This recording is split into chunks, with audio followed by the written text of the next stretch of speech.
ætlum að halda áfram hérna í föstudagsþættinum og næst ætlum við að ræða aðeins nýútkomna bók. Já, frú ráðherra, verið þið velkomnar til okkar eða vitið ykkar. Takk. Segið okkur kannski til að byrja með hvers vegna ákváðuð þið að ráðast í þetta verkefni að skrifa þessa bók? Það er nú eiginlega þetta, hugmyndin kom frá henni. Já, það var þarna haustið 2009, það var svo mikil umræða konur og þáttöku kvenna í því að byggja þetta samfélag og þessi svona nýji samfélagssáttmáli þar sem það var alveg á hreinu að konur ætti að koma að og þá vaknaði ég einn morguninn með þessa hugmynd og hugsaði með mér, já, það var enginn skrifað sögu kvenna ráðherrastóli. Ætti ég ekki bara að gera það? Já, góður draumur. Já, þetta var mjög góður draumur. Svoleiðis að það leiði nú þarna svolítið tími en í upphafi ársins 2013 og þá hringdi ég í Sigrúnu og spurði hana hvort hún væri til að vera með mér í þessu. Þú vildir ég yrði ritstjóri. Að vísu. Já, hún var vön því að ég var alltaf að bossa stíðinu vegna þess að við unnum saman á hérna RÚV og þá var ég dagskrárstjóri og hún var að gera þætti. Þannig að hún spurði hvort ég vildi verða ritstjóri, ég sagði nei, ég vildi skrifa þetta með henni. Var farið svona kitlað að gera eitthvað sjálf, ekki láta annað fólk gera þætti eða texta. Svolítið að þetta var mjög skemmtilegt. Já, þetta var mjög skemmtilegt. Og hvað ákveðið að, þetta náttúrulega að tala ráðherra Íslandssöguna, hvern ráðherrana, þá þetta í rauninni ansi viðfeðmt málefni. Hvaða leið veljið þið til þess að fjalla ráðherran okkar? Já, við þurftum að setjast yfir það og ákváðum að skipta þessum hópi og það var reyndar ekkert alveg ákveðið hversu margar það reyndi í upphafi og við það þróaðist þannig að það urðu 20 sem er flott tala og við bjuggum til svona skapalón með ákveðnum spurningum þær sem konur, einstaklinga upp á hvaða jarðvegi þær spretta og síðan náttúrulega þingmennsku og hvenær áhuga þeirra pólitík vaknaði og svo bara reynsluna af þessum kalla heimi og það er mjög merkilega sögur sem við fengum og það sem var skemmtilegt er að þetta er 20 konur frá 1983 til 2013 og það eru alla með. Það var enginn sem ekki vildi taka þátt í þessu. Alveg reiðubúnir að segja þessa sögu. Já, og þær eru raun og veru krítarinn en svo að þær eru allar fyrirvunandi ráðherrar þegar við tökum viðtali við þær hérna 2013. Þannig að heildartalan var 26 sögðum örugglega áðan, en þá eru við ekki að taka með þær sem eru núna. Og aðeins einu er látin, það er Auður Auðuns og bókin er tilengu minningu hennar. Var eitthvað sem kom ykkur á óvart við þessi skrif? Já, það var nú mjög margt. Fyrst alveg hvað var mikil vinna að gera þetta. Já. Það búið að vera alveg endalaust. Hvað er hún stór? 353 síður. Það vera talsverð vinna. Og ég bý hér á Akureyri og hún er Reykjavík, þannig að við höfum verið svona, við höfum lagst í farið í vertíð, eins og við kallum það. Edda kemur norður og þá lokum við okkur af og erum bara hér og fáum valla að borða. Og svo hef ég farið á vertíð suður og þá erum við heima hjá mér, af því að ég er ekki með neinn börn en Edda er með lítil börn, svo þetta hefur verið alveg ótrúlega spennandi samstarf. Og einhver tíma hefur það tekið að taka allir þessi viðtal? Það var ekki það mesta, en að skráðu niður og vinna úr því og fá konurnar til að vera sáttar, og finna myndir og þannig að þetta er búið að vera mjög langt ferli. Og vinna með ritstjóra þetta líka. En hvað með það sem þær höfðu að segja? Var eitthvað sem kom óvart varðandi það eða var þetta eins og þið gerðu ráð fyrir til að þið lögðu á stað í þessa vegferð? Og ég myndi segja að kom mér á óvart hvað þær voru opinskáar og tilbúnar að deila ýmsu, bæði persónlegu og einnig úr þeirra baráttu í stjórnmálalífinu. Og það sem að kemur óvart er raun og veru hvað þetta er harður heimur og hvað þær hafa þurft að berjast.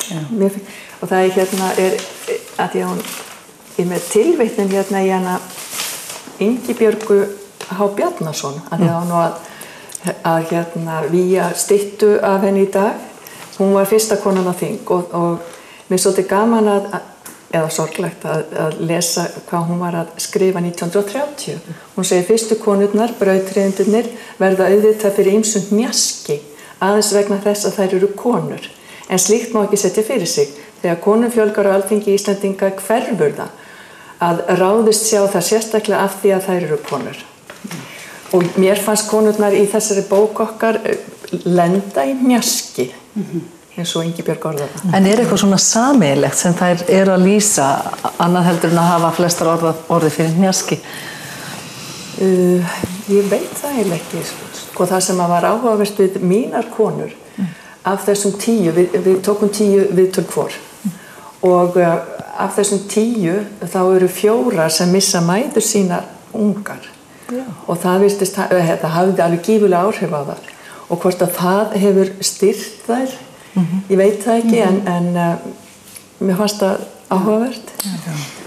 Eitt sem að mig langar að spyrja Sigrún, fyrst við erum svo hefnir að hafa þig hérna hjá okkur að því að þú náttúrulega starfaði svo lengi í fjölmiðlum sem dagskrárstjóri og fréttamaður og við reyndar held ég allar við munna að rúfa einhverjum tímapunkti. Gamli rúfari.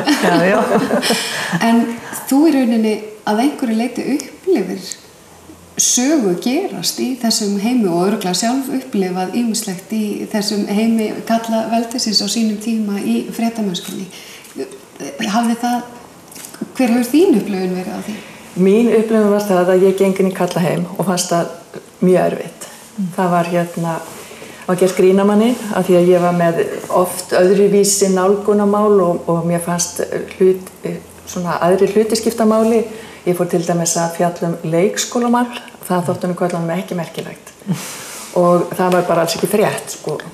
Og þannig að maður þurfti að berjast fyrir því að fá að vera maður sjálfur og ég horfði á eftir mjög mörgum ungum konum sem að hreinlega gáfust upp, nenntuðu sig ekki og fóru bara að gera eitthvað annað. En einhver hluta vegna ég nú þrjóska eðlisfæri þá ákvað ég bara að halda mínu og ég fann það var alveg skemmtilega að þessi nálgun mín, hún fjalli í góðan jarðveg hjá fólki þannig að þetta var bara baráttan inn á fréttamiðlunum en ég held að fólk vilji gjarnan hlusta og fræðast þá sín sem við höfum þannig að fordómarnir voru mest inn á miðlunum sjálf og eitt djók sem ég hef verið að bæta við er það þegar ég er 1965 í vinnu í kartöflugörðum í Vaðlaheiðinni þá var ég í hópi sem var frægur að fyrir dugnað og vitið hvað við fengum kallmannskaup við fengum kallmannskaup og þá var náttúrulega urðum við að vera eins og þrælar við fórum ekki út fyrir garðin allan daginn og ég held við höfum ekki fengið okkur kaffi einu svona meðan við þræluðum og það voru út af því að við fengum náðarsamlegast kallmannskaup og ég nú ekki 100 ára. Nei, nákvæmlega.